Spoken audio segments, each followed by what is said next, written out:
प्रस्तुत पाठ में यशपाल जी ने समाज में होने वाले उच्च वर्ग और निम्न वर्ग के भेदभाव को दर्शाते हुए समझाया है कि किस प्रकार दुख को मनाने का भी एक अधिकार होता है और शायद यह अधिकार समाज के अभिजात्य वर्ग को अधिक है।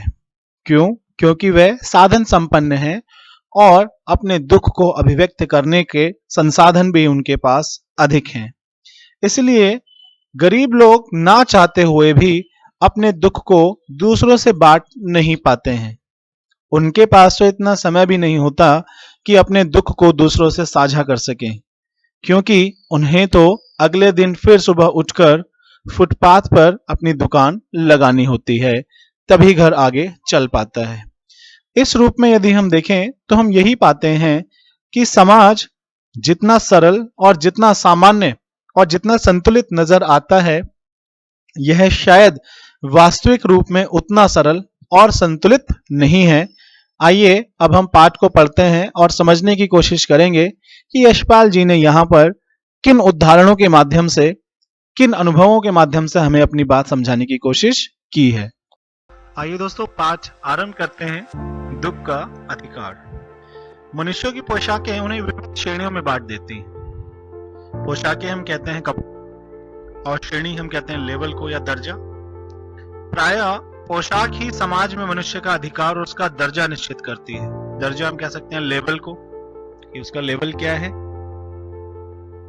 वह हमारे लिए अनेक बंद दरवाजे खोल देती है, परंतु कभी ऐसी भी परिस्थिति आ जाती है कि हम जरा नीचे झुककर समाज की निचली श्रेणियों की अनुभूति को समझना चाहते हैं।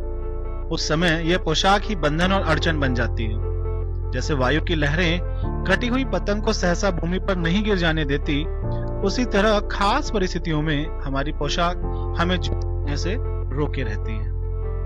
अब समाज में रहते हुए कौन अच्छे कपड़े पहनना नहीं चाहता, कौन सुंदर दिखना नहीं चाहता है। हर कोई चाहता है कि हम सुंदर सुंदर कपड़े पहने, रंग बिरंगे कपड़े पहने, हर कोई हमें पसंद करे। लेकिन हर किसी के लिए महंगे कपड़े या अच्छे कपड़े खरीद पाना संभव नहीं होता है। इसलिए हम समाज में यह देखते हैं कि जिसने महंगे और सुंदर कपड़े पहने हुए हैं वह अमीर है, और जिसने सामान्य कपड़े पहने हुए हैं वह किसी सामान्य घर का ही या परिवार का व्यक्ति है। तो हम ये देखते हैं कि कपड़े पहनने का ढंग जो है वह लोगों को अमीर और गरीब दो श्रेणियों में बांटकर हमारे सामने लाकर खड़ा कर देता है। प्रायः पोशाक ही समाज में मनुष्य का अधिकार, उसका दर्जा निश्चित करती है। अर्थात हम जिस प्रकार के कपड़े पहनते हैं, समाज में हमारा अधिकार और हमारा स्तर भी कहीं ना कहीं हमारे कपड़ों के माध्यम से ही क्या किया जाता है, निश्चित किया जाता है। वह हमारे लिए अनेक बंद दरवाजे खोल देती है, परंतु कभी ऐसी परिस्थिति आ जाती है कि हम जरा नीचे झुककर समाज की निचली श्रेणियों की अनुभूति को समझना चाहते हैं। उस समय यह पोशाक ही बंधन और अड़चन बन जाती है। अब आप सोचिए, अगर हम कहीं इंटरव्यू के लिए जा रहे हो तो और वहां पर हम अच्छे कपड़े पहन करके जाएं, तो अवश्य ही हो सकता है कि हमारी पर्सनैलिटी को देख करके हमारा इंटरव्यू ठीक ठाक चला जाए और हम उस परीक्षा में पास हो जाएं। लेकिन कई बार ऐसी परिस्थितियां आती हैं कि हमारी ये अमीर दिखने की ललक कहीं ना कहीं लोगों तक पहुंचने की जो एक कड़ी होती है, उसको तोड़ने का कार्य करती है। हम कई बार दफ्तर जाते हैं, रास्ते में वापस लौटते समय हम फल खरीदते हैं या अन्य सामान खरीदते हैं वालों से, दुकान वालों से, और कहीं ना कहीं जब हम ये सामान खरीद रहे होते हैं फल वालों से, फेरी वालों से, दुकानदारों से, तो हम कभी भी उनके दुख के बारे में उनसे चर्चा नहीं करते, नहीं उनके बीच में एक मेल मिलाप बन पाता है। क्यों?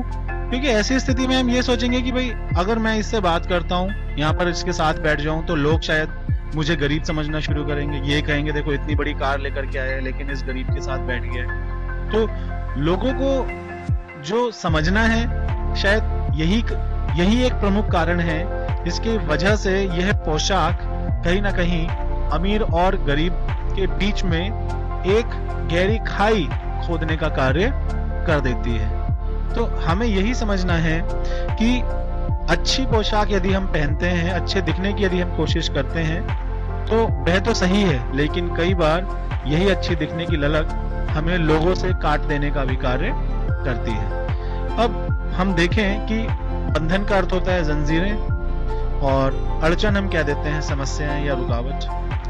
अब यहाँ पर उदाहरण देकर के यशपाल जी बताते हैं, जैसे वायु की लहरें कटी पतंग को सहसा भूमि पर नहीं गिर जाने देती, उसी तरह खास परिस्थितियों में हमारी पोशाक हमें झुक सकने से रोके रहती है। अर्थात अब कोई व्यक्ति यदि कार से उतरे तो वह फुटपाथ पर बैठी हुई महिला के साथ बैठकर उसके दुख को साझा नहीं कर सकता है, क्योंकि उसकी वह पोशाक ही उसे ऐसा करने नहीं देगी। तो बड़ी सामान्य सी स्थिति है कि हमारे कपड़े कहीं ना कहीं हमें इस समाज के निम्न लोगों से अलग करने का कार्य करते हैं। यह बड़ी ही सामान्य सी प्रक्रिया है जो शायद हर किसी को नजर भी नहीं आती और यह समाज में लगातार होती भी रहती है। बाजार में फुटपाथ पर कुछ खरबूजे डालियों में और कुछ जमीन पर बिक्री के लिए रखे जान पड़ते थे। खरबूजों के समीप एक अंधेड़ उम्र की औरत बैठे रो रही थी। खरबूजे बिक्री के लिए थे, परंतु उन्हें खरीदने के लिए कोई कैसे आगे बढ़ता। खरबूजों को बेचने वाली तो कपड़ों से मुंह छिपाए सिर को घुटने पर रखे कर रो रही थी।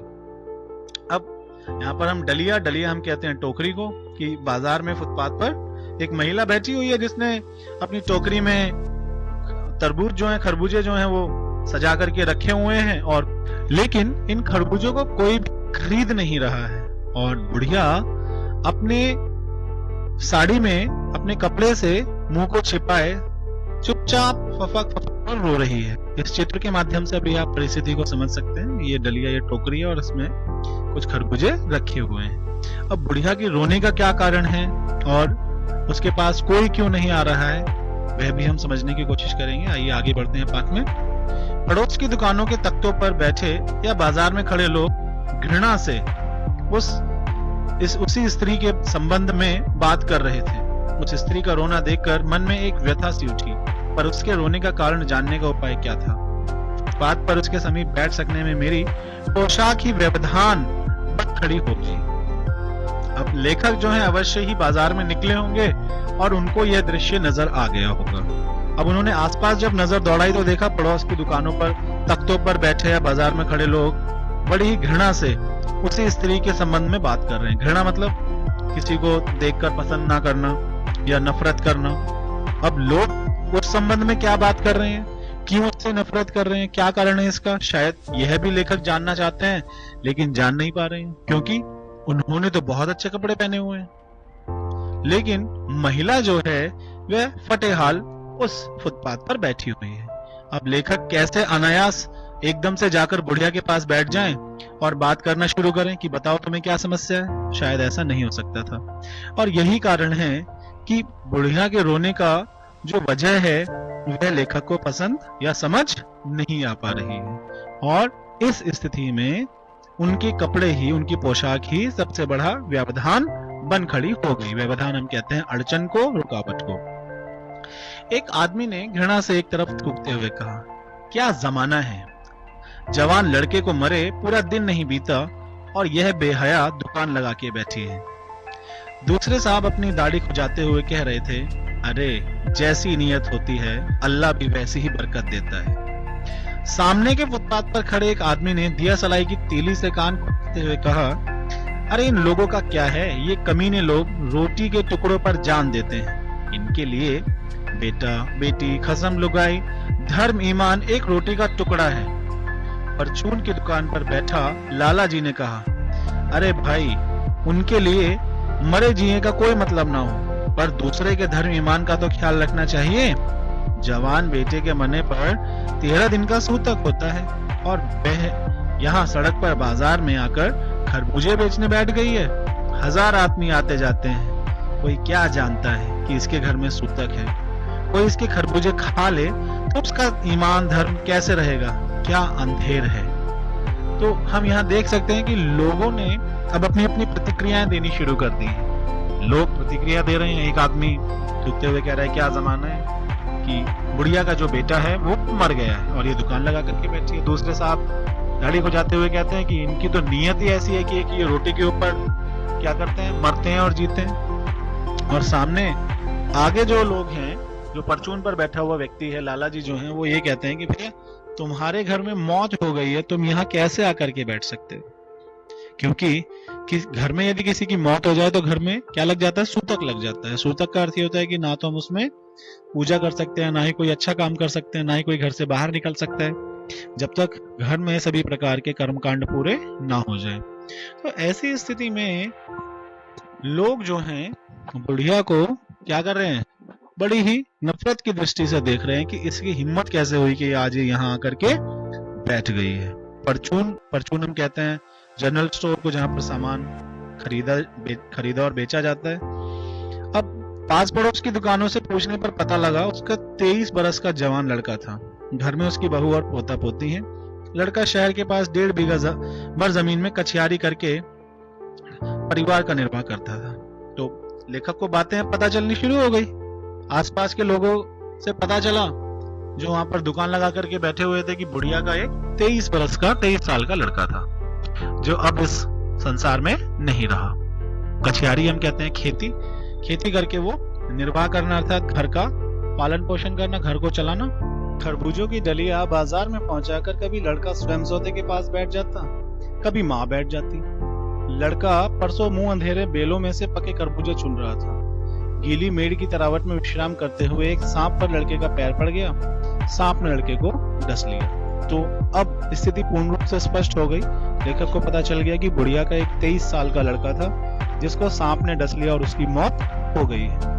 अब हम समझ सकते हैं कि बुढ़िया इतनी अमीर नहीं है कि अपने दुख को स्पष्ट कर पाए, ना ही उसके पास संसाधन है, ना पैसे हैं, इसलिए शायद वह बाजार में फुटपाथ पर आकर के बैठ गई है। लेकिन लोगों को इससे कोई लेना देना नहीं है। लोग अपनी बात स्पष्ट कह भी रहे हैं और सुन भी रहे हैं, सुना भी रहे हैं, बता भी रहे हैं। लोगों को इसमें कोई आनंद नहीं है कि वे बुढ़िया के दुख में दुखी हों, क्योंकि उन्हें तो सिर्फ अपनी बात करने में रस लेना है।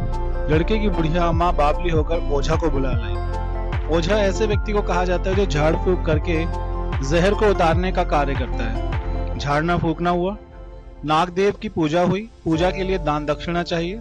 घर में जो कुछ आटा और अनाज था दान दक्षिणा में उठ गया। माँ, बहू और बच्चे भगवाना से लिपट लिपट कर रोए, पर भगवाना जो एक दफे चुप हुआ तो फिर ना बोला।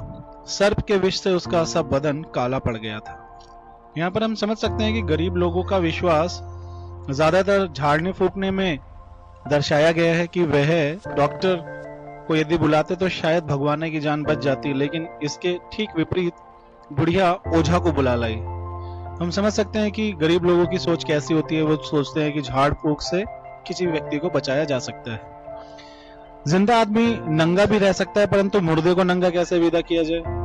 उसके लिए तो बजाज की दुकान से नया कपड़ा लाना ही होगा, चाहे उसके लिए माँ के हाथों के छन्नी कंगना ही क्यों ना बिक जाएं। तो जिंदा आदमी हम यहाँ पर समझ सकते हैं कि जब व्यक्ति की अंतिम यात्रा होती है तो बहुत सी ऐसी विधियां हैं जो पूर्ण करनी होती हैं, बहुत से ऐसे कर्मकांड हैं जो पूरे होने होते हैं। उसमें से एक कफन भी है कि कफन पहनाया जाता है ना। तो वही चीज है कि अगर कोई जिंदा रहे तो शायद वह नंगा भी रह ले, लेकिन मुर्दा है तो उसके साथ तो ऐसे बहुत से कर्म हैं जो पूर्ण होने होते हैं। तो उसके लिए कपड़े लाने की जरूरत पड़ी और इस चक्कर में बुढ़िया के हाथ के जो छोटे मोटे चांदी के कंगन थे वो भी शायद जाते हुए नजर आए। भगवाना परलोक चला गया। घर में जो कुछ चूनी भूसी थी सब उसे विदा करने में चली गई। बाप नहीं रहा तो क्या, लड़के सुबह उठते ही भूख से बिलबिलाने लगे। दादी ने उन्हें खाने के लिए तरबूज दे दिया, लेकिन बहू को क्या देती? बहू का बदन बुखार से तवे की तरह तप रहा था। ये तवा वही तवा है जो जिसके ऊपर रोटी पकाई जाती है। तो तुलना की जा रही है यहाँ पर कि बहुत तेज बुखार है। अब बेटे के बिना बुढ़िया को द्वन्नी चवन्नी भी कौन उधार देता? हम देख सकते हैं कि भगवाना के परलोक सिधार जाने के पश्चात घर में कुछ भी बाकी नहीं बचा, क्योंकि गरीबों का घर तो रोजाना मजदूरी करके ही चलता है। अब यहाँ पर बुढ़िया का जो दाहिना हाथ था वह भी उसके जीवन से जाता रहा। अब भगवाना के जो छोटे छोटे बच्चे हैं वो सुबह उठते ही भूख से बिलबिलाने लगे। अब उनको खाना कहाँ से मिले? यहाँ आकर के बात सिद्ध होती है कि बुढ़िया जिसका बेटा मर गया है, क्या वह उसका दुख मनाए या घर में बिलख रहे छोटे छोटे पोतों के लिए कुछ कमाई करे? अब यह बात बाजार में बैठे हुए लोगों को तो समझ में आएगी ही नहीं, क्योंकि उन्होंने तो समस्या का सिर्फ एक पक्ष देखा है, और वह क्या है? वह है बुढ़िया का खरबूजे लेकर फुटपाथ पर बैठना। तो हम समझ सकते हैं कि कहानी का जो दूसरा पक्ष है जो छिपा हुआ है लोगों से, समाज से, वो ये है कि बुढ़िया के घर में उसकी बहू है और उसके दो क्या है, पोते हैं छोटे छोटे, है ना, भगवान के दो बच्चे हैं जो भूख से बिलख रहे हैं। तो अब ऐसी स्थिति में बुढ़िया क्या करे? बुढ़िया को कोई उधार देकर भी राजी नहीं है, क्योंकि बुढ़िया अब खुद बूढ़ी हो चली है, ना तो कोई उसका सहारा है कि यदि वह मर जाए तो उसका उधार कौन चुकाएगा, इसलिए अब कोई उसको उधार भी देना नहीं चाहता है। बड़ी कठिन सी स्थिति थी। अब ऐसी स्थिति में कौन क्या कर सकता है? क्या हम धर्म के मार्ग पर चलकर सूतक लगे हुए घर में बैठे रहें? अगर बैठे रहें तो घर में बच्चों को जो भूख से तड़प रहे हैं उनको भोजन कहाँ से प्राप्त हो? तो मजबूरी में बुढ़िया को ना चाहते हुए भी बाजार में जाकर खरबूजे बेचने पड़ रहे हैं। बुढ़िया रोते रोते और आंखें पोंछते पोंछते भगवाना के बटोरे हुए खरबूजे डलिया में समेटकर बाजार की ओर चली। और चारा भी क्या था, है ना, और रास्ता ही क्या था। यहाँ पर चारा का अर्थ खाने वाला चारा नहीं है, यहाँ पर चारा का अर्थ है रास्ता। अब बुढ़िया के सामने कोई रास्ता नहीं रह गया था, क्योंकि घर में जो छोटे छोटे बच्चे हैं उनका पेट भरना है तो उसे कुछ ना कुछ करना ही पड़ेगा। बुढ़िया खरबूजे बेचने का साहस करके आई थी, परंतु सिर पर चादर लपेटे, सिर को घुटने पर टिकाए वह फफक कर घुटनों पर सिर को घुटने पर टिकाए हुए फपक फपक कर रो रही थी। कल जिसका बेटा चल बसा, आज वह बाजार में सौदा बेचने चली है। हाय रे पत्थर के। उस पुत्र वियोगिनी के वियोग का अंदाजा लगाने के लिए पिछले साल अपने पड़ोस में पुत्र की मृत्यु से दुखी माता की बात सोचने लगा। अब यहाँ पर फिर दोबारा लेखक अपनी पुरानी अनुभवों से ये बताने की कोशिश कर रहे हैं कि गरीब और अमीर के दुख में कितना अंतर होता है। वह संभ्रांत महिला, संभ्रांत अर्थात जो हर प्रकार के साधन संपन्न हो, घर में नौकर चाकर हो, है ना, नारी मजदूर हो, सभी प्रकार के, वह संभ्रांत महिला पुत्र की मृत्यु के बाद 2.5 मास तक पलंग से उठ न सकी थी। उन्हें 15-15 मिनट बाद पुत्र वियोग से मूर्छा आ जाती थी और मूर्छा न आने की अवस्था में आंखों से आंसू न रुक सकते थे। 2 डॉक्टर हरदम सिरहाने बैठे रहते थे, हरदम सिर पर बर्फ रखी जाती। शहर भर के लोगों के मन उस पुत्र वियोग से द्रवित हो उठे थे। द्रवित मतलब पिघल जाना। अब एक तरफ तो बुढ़िया है जिसका बेटा स्वर्ग से धार गया है, उसको अपना दुख मनाने का भी समय नहीं है। अब दूसरी तरफ लेखक बता रहे हैं ऐसी महिला के बारे में जिसका घर साधन संपन्न है, पैसा है, गाड़ी है, नौकर है, चाकर है। अब वह 2.5 महीने तक पलंग से उठ ना सकी। 15-15 मिनट बाद उसे होश आता और वह बेहोश हो जाती। मूर्छा का अर्थ होता है बेहोश हो जाना। किस लिए? पुत्र वियोग के कारण, पुत्र के बिछड़ जाने के कारण, पुत्र के उससे दूर चले जाने के कारण।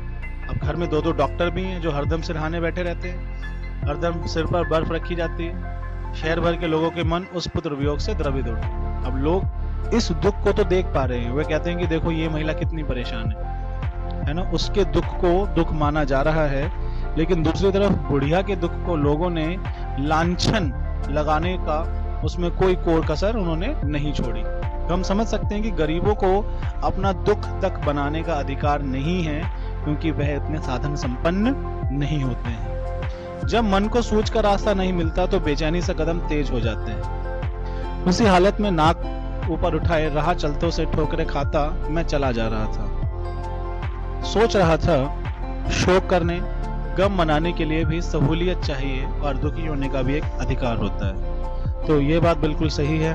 अंत में यशपाल जी ने बड़े ही सरल शब्दों में कहने की कोशिश की है कि मन को सूझ का रास्ता नहीं मिलता। सूझ अर्थात जब मन को कुछ समझ नहीं आता है तो हमारे जो कदम हैं वो अनायास ही इधर उधर दौड़ने लगते हैं, हम समझ नहीं पाते।